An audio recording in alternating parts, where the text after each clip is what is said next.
Kicking off the list at number 10, dark dining. I don't know about you, but I can't eat in the dark. I need to see every single bite that I'm eating, okay? Call me crazy. Part of me wants to go to a restaurant where you can't see anything, but I know that I won't make it all the way through. I can't do it. I have a thing. I'm not blindly, what if it's not cooked? I don't know. Back in the Victorian era, dining in complete darkness wasn't just a date night. It was actually the best way to digest, or so they thought. That's why many Victorian era homes had their dining rooms set up in their basement. How random is that? Oh, do you guys have poker nights down here? Nah, just brunch. Kill the light. What? How do you like your eggs? Turn off the light. What are we doing? Number 9, Saved by the Bell. I'm sure you've heard about this at some point, but allow me to go into grim detail. In the late 1700s, cholera, bacterial infections, everything bad, you name it, it was all spreading. Not an ideal time to be alive. Many were biting the bullet at this time, of course being gravely ill, but with this came a dark trend. The safety coffin. Yeah, we had the safety dance, now we got the safety coffin. Here we go. These coffins, I mean, God forbid you were buried alive, these safety coffins would allow the dead to rise again and exit said coffin. A lot of these coffins have extra comfort on the inside and, of course, a wire. This wire ran through the coffin, through the ground, and attached to a bell on the outside. So if a passerby heard it, one, that would be so scary, but if they heard it, they would know something's up and they would help them out.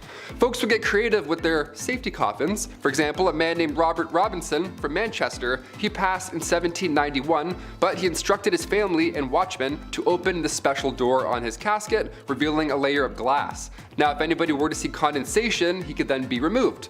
Patent number 81,437 was actually granted to Franz Vester in 1868. It was an improved burial case, a real patent. This was a real coffin. This is crazy. This one had an air inlet, a ladder, and a bell. All three, there you go. The description of the patent says, if too weak to ascend by the ladder, he could ring the bell, giving the desired alarm for help, and thus save himself from premature death by being buried alive. Nice. You thought you died. Psych, climb this ladder. There you go. Good luck getting out. Now you're in an escape room. Enjoy. You only get 2 hints. Like a little walkie-talkie. Hey, how do I get out of the coffin in room B? Number 8, no air. Now that song's gonna be stuck in your head. Jordan Sparks, a classic. Since we're on the topic of safety coffins, I had to include one more. Maybe 2 more, I'll never tell. This one is fascinating. The science involved here was honestly impressive. There was the classic wire and bell method, but the more sick people got, the more creative they had to become. Like for example, patent number 268,693, John Crichbaum's device for indicating life in buried persons. Yeah, an 1882 classic, we love this. We got the iPod Nano, they got the device O Life. Nice. Upon first glance, you may think this is some type of medieval punishment, whatever, but really this device detects movement whilst providing much needed air. Now you obviously can't have a hole in the ground or else rats will make your real demise much worse than suffocating, right? So John's device here, as per the disclosure details, is that if the person buried should come to life, a motion of his hands will turn the branches of the T-shaped pipe upon or near which his hands are placed. A marked scale on the side of the top indicates movement of the T, and air will then passively come down the pipe. Once sufficient time has passed to assure the person is dead, the device can be removed. Yeah, imagine waking up with this in your hands. I wouldn't be calm enough to turn it and then breathe in a passive amount of air. No way. There's nothing passive about waking up in a coffin. Number 7, bad hair day. Okay, you want it messed up? Let's do messed up. Hope you're not eating any food right now, especially not eating in the dark. 2 red flags. Okay, the Liverpool Daily Post back in 1869 had readers invested on this fateful day. Right on the cover it read, a 30-year-old passed away in the village of Lincolnshire. Now at the time, that's not far off from average life expectancy in the 1800s. But this case was odd. Everyone wanted to read about this. This case was noteworthy. It was important that folks understood what took this young lady's life. Doctors asked the family if they can carry out a post-mortem, and lo and behold, they found a 2-pound solid chunk of hair sitting in her stomach. 2 pounds. That's what happened. That's how she met her fate. That's horrible. This ball of hair caused an ulceration of the stomach and ultimately caused her death. The woman's sister did note that over the last dozen years or so, she had casually been eating her own hair. So at this time I say, if you know anybody eating hair, send them this link. It's not a good idea. Cut that out. Stop doing that. Number 6, the Great Famine. Weird time to talk about a famine after the hair incident, but okay, here we go. Back in 1845, a potato crop that a lot of the Irish population relied on was no longer available. This was huge. This is bad history right here. A group of microorganisms wiped them all out, and in result, around 1 million folks died or had to leave. It was draconian law at this point and British ruling that made the exported food hard to reach people.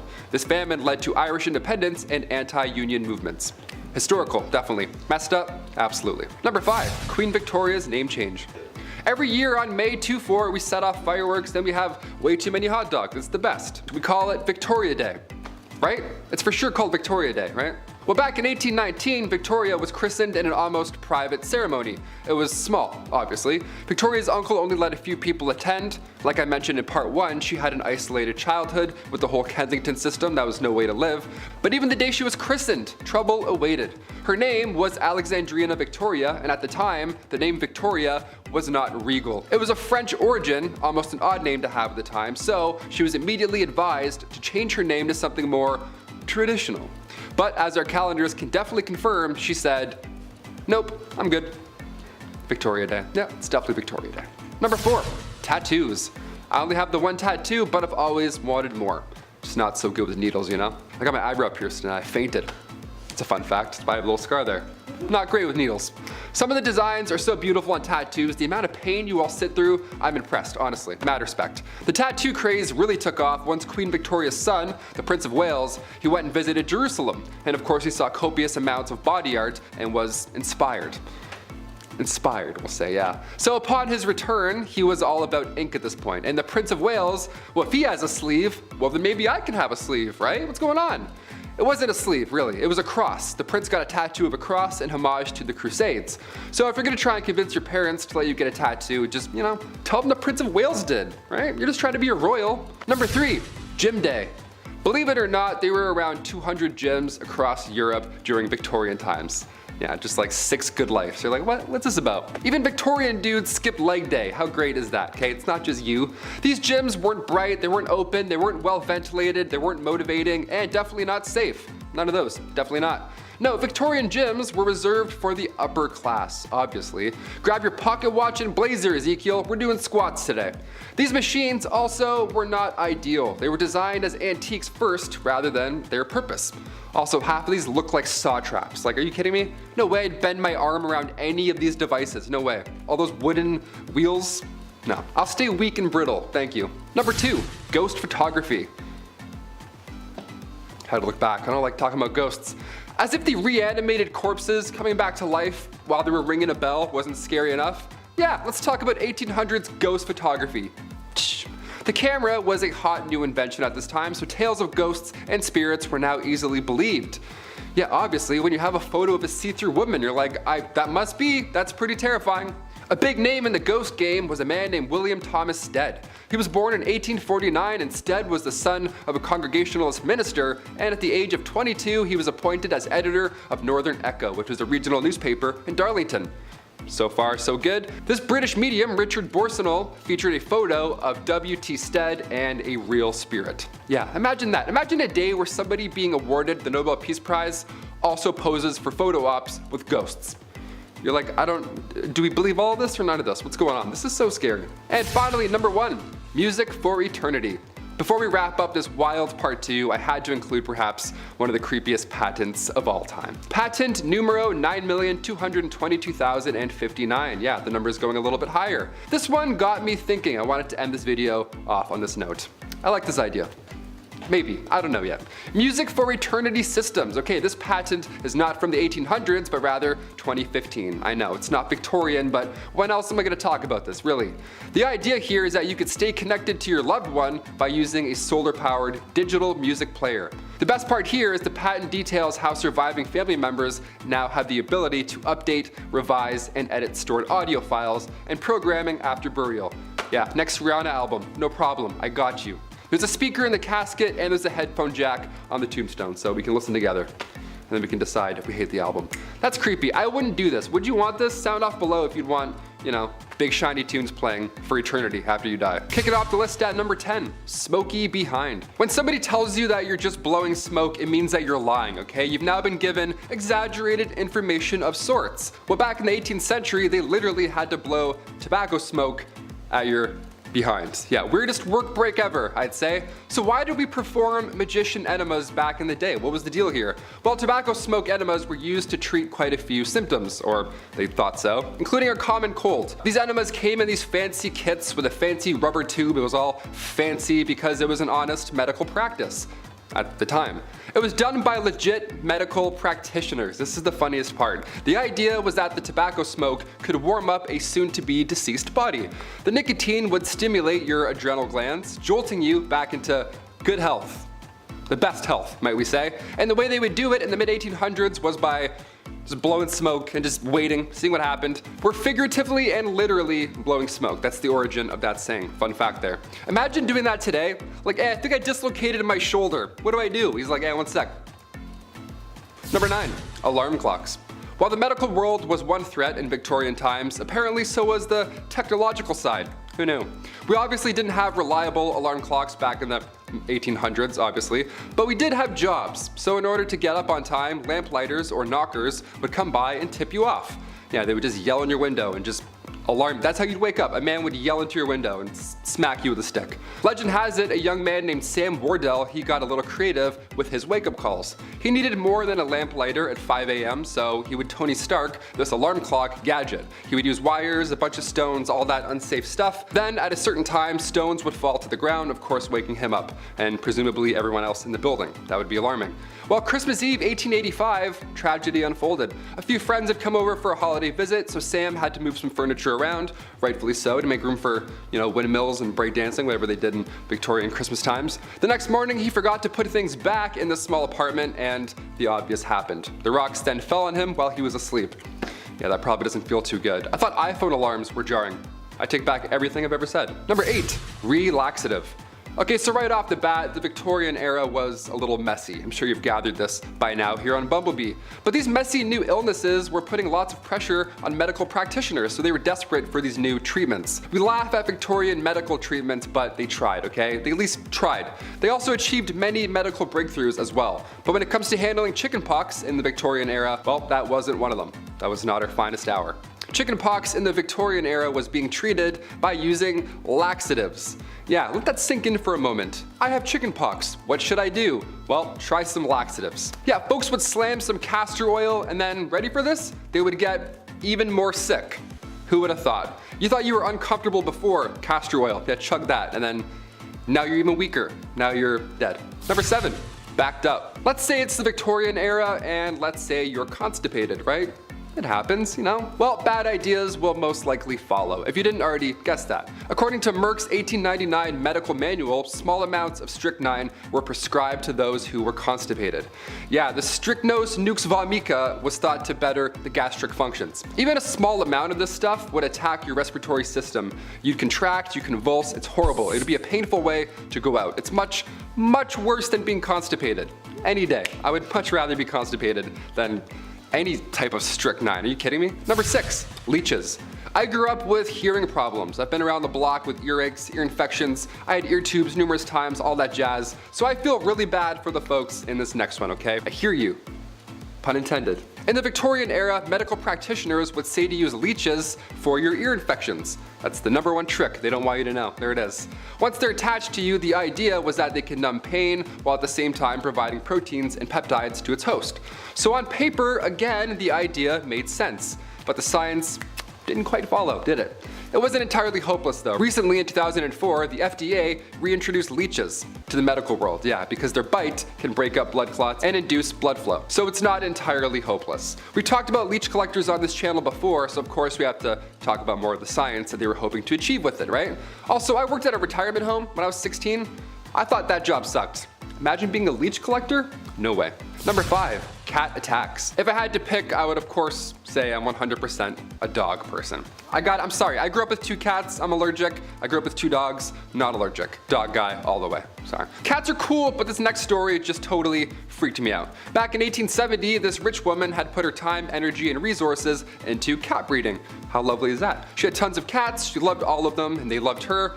Again, I'm allergic, so I'm already sneezing just reading about the story. It was the 1800s, okay? A lot of candles, everything was obviously extremely flammable, and disaster hit often in Victorian times. And in 1870, a fire broke out at this young woman's home.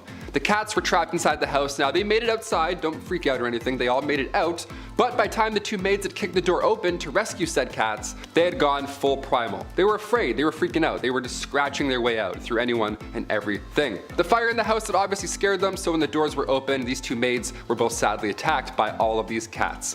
What a horrible thank you for saving all of their lives. I pulled my cat's tail when I was younger. I learned real quick, never to do that ever again. Number 4, hiccups. Today we have many cures for hiccups. Yeah, you gotta get scared or hold your breath or drink water like while you're doing a handstand. I don't know, everyone's got weird ideas, whatever.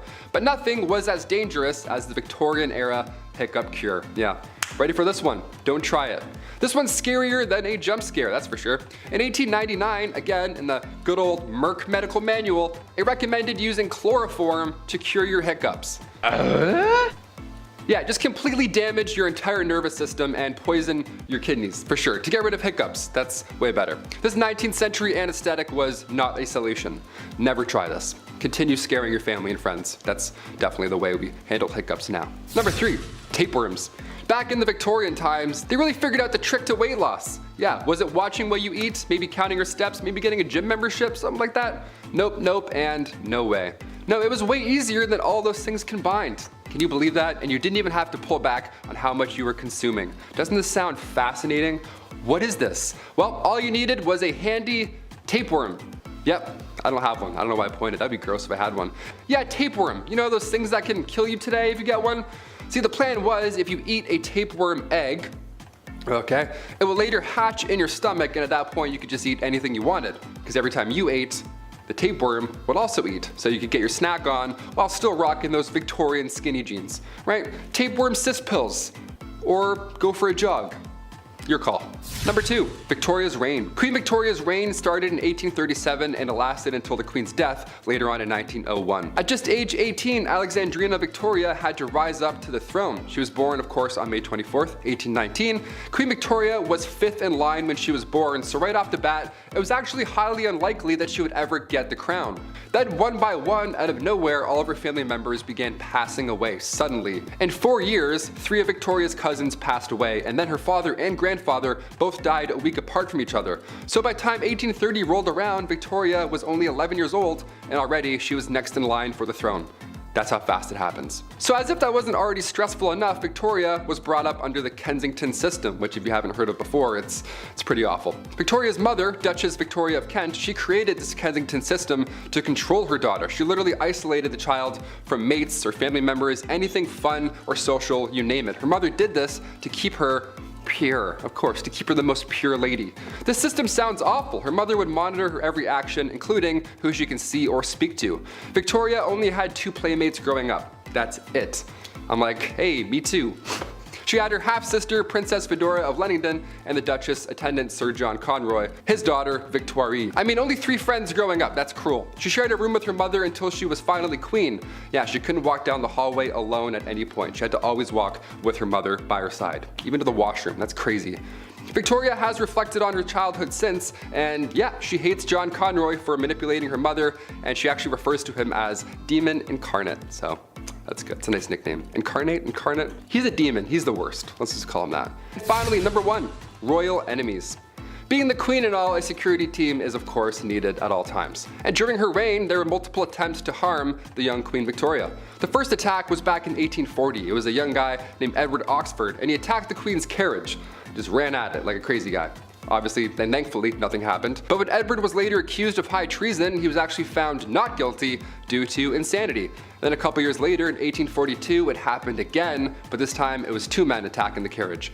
And then in 1849, her carriage was attacked by William Hamilton. In 1850, as the carriage was passing the gates of Buckingham Palace, Robert Pate, a retired soldier, ran up and hit the carriage with his cane. He was going nuts as well. Everyone wants this carriage. This is like the ultimate, no one's getting through this carriage apparently. Victoria was okay, luckily, but of course she was shook after all these events. Then again in 1842, 1849, 1872, attempt after attempt, it was horrifying. But then things got a little worse. with a man named Boy Jones. Yeah, this guy stalked the Queen from 1838 until 1841. This guy somehow managed to break into Buckingham Palace more than once. He knew a way in just to Buckingham Palace, which should never be a thing in the first place. And the weird part is here, Boy Jones, once he was inside the palace, he would hide under the Queen's sofa, and he would also just sit on her throne for hours, just hanging out. Yeah, he would pretend he's Cersei Lannister and just sit on the throne for a minute or two. Think about life. Eventually, thankfully, he got caught, but imagine coming home and Boy Jones is sitting on your couch. You're like, what are you doing? Take that shirt off, get out of here.